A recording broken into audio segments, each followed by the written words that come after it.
नमस्कार, मैं हूं विशाल कौशिक और आज हम आए हुए हैं रामजस कॉलेज के बाहर। ये दोबारा से प्रोटेस्ट हो रहा है। आज जो बच्चे हैं और जेएनयू के कुछ इसमें टीचर्स भी देखे गए, जेएनयू के स्टूडेंट्स थे इसमें, और कुछ जो आम बच्चे हैं किसी पार्टी से नहीं है, वो लोग यहाँ पर एबीवीपी का प्रोटेस्ट कर रहे हैं, एबीवीपी से आज़ादी मांग रहे हैं।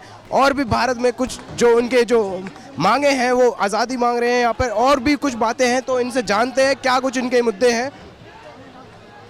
चलिए चलते हैं बच्चों के पास। आप यहाँ पर आए हुए हैं, क्या क्यों आज़ादी मांग रहे हैं?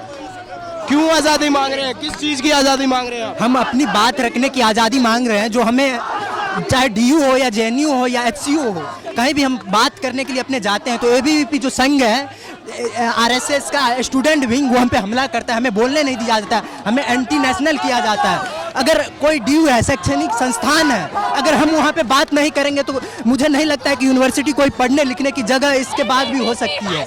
क्या आपको नहीं लगता कि आप यहाँ पे पढ़ने आते हैं, पढ़ने की बजाय आप लोग यहाँ पर प्रोटेस्ट कर रहे हैं? क्या नहीं लगता इससे आपकी पढ़ाई का लॉस हो रहा है? हमें नहीं लगता है, क्योंकि अगर हम पढ़ने आए हैं यहाँ पे तो अपनी हम खुली बात रखेंगे। हम बात रखेंगे कश्मीर पे जो हमला हो रहा है, बस्तर में जो हमला हो रहा है, हम उस पर भी बात करेंगे। अगर हम नहीं बात कर सकते यूनिवर्सिटी पे, तो मुझे नहीं लगता कि यूनिवर्सिटी होने का कोई मतलब और भी है। क्या जो यहाँ पे उमर खालिद की यहाँ पे स्पीच होनी चाहिए थी, उसके भी विरोध में है? नहीं, हम उसके विरोध में बिल्कुल भी नहीं हैं। हम उनके सपोर्ट में हैं और कह रहे हैं कि और भी होना चाहिए। जितने भी यूनिवर्सिटी है उसमें बोलने की आज़ादी होनी चाहिए। पिछली बार जब उमर खालिद ने जेएनयू में भाषण दिया था तो भारत विरोधी नारे लगे थे। क्या लगता है यहाँ पर जो स्पीच होती उसके बाद क्या ये सब नहीं होता? नहीं होता है। अगर अभी तक सबूत, पहली बात सबूत नहीं मिला है किसी भी पुलिस को, 1 साल हो गया है लगभग, कोई भी एविडेंस नहीं मिला है जिसके कारण वो कार्रवाई कर सके। और दूसरी बात, हमें झूठा फंसाया जाता है कि एंटी नेशनल नारे लगाते हैं, देश विरोधी नारे लगाते हैं। हम नहीं लगाते देश विरोधी नारे कोई। हम अपनी हक की मांग करते हैं, हम आज़ादी की मांग करते हैं। जो कश्मीर में हो रहा है हमला, हम बस्तर में हो रहा है महिलाओं पे हमला, या कश्मीर हो रहा है महिलाओं पे हमला, हम उसकी आज़ादी की बात करते हैं, हम उसके सपोर्ट में होते हैं। कश्मीरी पंडितों पर भी काफ़ी ज़्यादा हमला हुआ है, क्या उन लोगों के लिए सपोर्ट नहीं किया? हम उसको भी सपोर्ट करते हैं, लेकिन ये बुरी बात है। कोई भी करता है तो ये बहुत बुरी बात है, हम उसके भी सपोर्ट में। तो कहीं ना कहीं इन लोगों को चाहिए आज़ादी, बोलने की आज़ादी। ये लोग चाहते हैं कि हम आज़ादी चाहें और एबीवीपी से छुटकारा चाहते हैं, क्योंकि ये लोग चाहते हैं एबीवीपी हिंसा करती है इन लोगों के साथ। तो कहीं ना कहीं एक जो राजनीतिक वो मोड़ ले चुकी है ये पढ़ाई के जो स्थान है, रामजस कॉलेज कह लीजिए, खालसा कॉलेज कह लीजिए, ड्यू की जितने भी कॉलेज है, कहीं ना कहीं एक राजनीतिक मोड़ ले चुके हैं यहाँ पर।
राजनीतिकता का नहीं है, ये लेफ्ट राइट का मामला नहीं है, ये बिल्कुल न्यूनतम बात है। कैंपस में गुंडागर्दी नहीं चलेगी। ये पुलिस और सरकार के दम पे गुंडागर्दी जैसी संजय गांधी ने एक जमाने में करवाई थी, वो गुंडागर्दी नामंजूर है। ये बुनियादी मुद्दा है और कोई मुद्दा नहीं है। लेकिन ऐसा बताया जा रहा है कि आईसा के लोग भी इसमें शामिल थे, एबीवीपी के साथ लोग भी इसमें शामिल थे, तो आप किसके ऊपर इसमें देखना चाहेंगे कि किसका इसमें ज़्यादा हाथ? जो इस देश के मीडिया ने बताया है और जिसके बारे में कोई दो राय नहीं है, वो ये है कि एबीवीपी, जो कि बीजेपी का स्टूडेंट ऑर्गेनाइजेशन है, उसके लोगों ने पुलिस की प्रेजेंस में गुंडागर्दी की, लोगों को पीटा। उसका विरोध करना केवल एबीवीपी का विरोध नहीं है, ये संजय गांधी के ज़माने की कांग्रेस का भी विरोध है।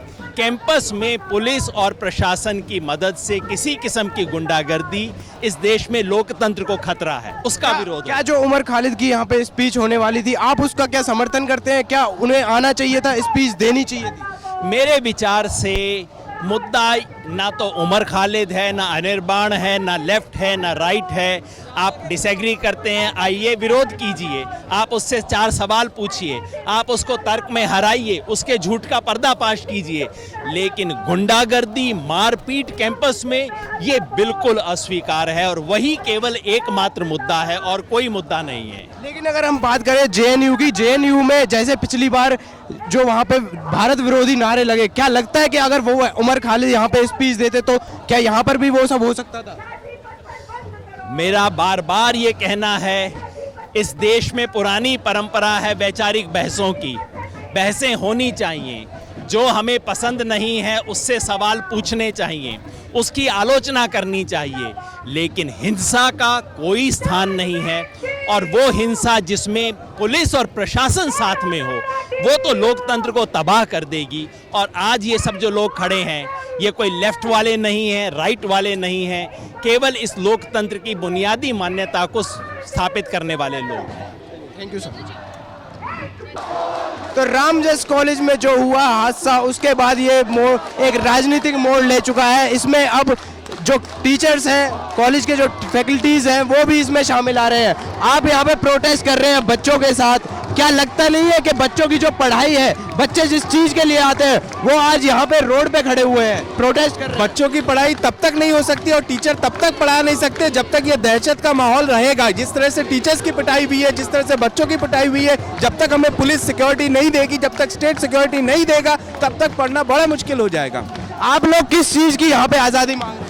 बोलने की आज़ादी, पूछने की आज़ादी, एकेडमिक फ्रीडम, इंटेलेक्चुअल फ्रीडम, हर चीज़ पे प्रश्न करने की आज़ादी। क्या जो उमर खालिद ने पिछली बार जब जेएनयू में भाषण दिया था, तो उसके बाद भारत के खिलाफ विरोध में वहाँ पे नारे लगे थे, क्या नहीं लगता कि अगर यहाँ पे ये सब होता तो भारत के विरोध में नारे लगाए जाते? देखिए, ऐसा नहीं है, भारत के विरोध में कहीं पे भी नारे नहीं लगाए गए, और अगर नारे लगाए भी गए तो आज तक पुलिस चार्जशीट दाखिल नहीं करवाई है जिन पर आरोप तय हुए। और हम लोग सब जानते हैं कि वो अपनी बातों की, अपनी अभिव्यक्ति की स्वतंत्रता के लिए बात करने जा रहे थे, परंतु उन्हें रोका गया और गुंडागर्दी दिखाई गई। और ये हम सब लोग जानते हैं कि पूरी तरह से ये जो केंद्र सरकार है, जो सेंट्रल गवर्नमेंट है, वहीं से ये अपना पूरा जो इम्पिटस लेते हैं, प्रेरणा ले रहे हैं, वहीं से आते हैं। पूरी अभिव्यक्ति की स्वतंत्रता पर पूरा वार किया जा रहा है लगातार, और ये मार्च लगातार दिखा रहा है कि जिस तरह से 70 से 80% लड़कियां इस मार्च में हैं, जो दिखा रही हैं कि वो प्रोटेस्ट करना जानती हैं, वो जानती हैं कि किस तरह से इन गुंडों से लड़ा जाता है, जिस तरह की गुंडागर्दी एबीवीपी के गुंडों ने दिखाई। आप लोग एबीवीपी का ही प्रदर्शन कर रहे हैं, एबीवीपी के खिलाफ प्रदर्शन कर रहे हैं, क्या नहीं लगता कि उस लड़ाई में कहीं ना कहीं आयशा का भी हाथ रहा होगा? देखिए, ऐसा है, हिंसा के खिलाफ है, सबको बोलने का अधिकार है। कोई गलत आदमी आया है, कानूनी तौर पे रोको, विरोध करो, आपका राइट है। लेकिन अगर आप कर सकते हो, अगर आप डेली ऐसे ही प्रोटेस्ट करते हैं, कल एबीवीपी ने यहाँ पे प्रोटेस्ट किया, आज आप लोग प्रोटेस्ट कर रहे हैं, कहीं ना कहीं इसमें जो जूझ रहे हैं वो बच्चे जूझ रहे हैं, उनकी पढ़ाई पे काफी लॉस हो रहा है। तो वो तो उन्होंने भी सोच रहे शांतिपूर्वक करो। लेकिन ये बच्चे अगर कॉलेज में पढ़ने आते हैं तो आज ये रोड पे खड़े हुए हैं, प्रोटेस्ट कर रहे हैं, पढ़ाई में इनका लॉस हो रहा है। इसमें आप पूछना क्या चाहते हो? मैं ये पूछना चाहता हूँ कि जो चाहते मैं समझता हूँ, जो बच्चे यहाँ पे आज प्रोटेस्ट कर रहे हैं, उनका पढ़ाई का लॉस हो रहा है, और आप लोग भी ये गलत बोल रहे हैं। आपका क्वेश्चन गलत है, ऐसा नहीं है। अगर टीचर उनको नहीं समझाएंगे तो कौन समझाएगा? आप लोग आधे टीचर होकर के समझाते हैं, बताते हैं कि तुम्हारे लिए पढ़ना बहुत जरूरी है, मेहनत करना बहुत जरूरी है, लेकिन साथ में एज ए सिटीजन अगर कुछ गलत समाज में होता है तो उसका ठीक से शांतिपूर्वक विरोध करना चाहिए। स्टूडेंट्स को ये भी सीखना चाहिए। कहीं ना कहीं एक बार फिर से राजनीतिक मामला बिल्कुल सामने आ रहा है।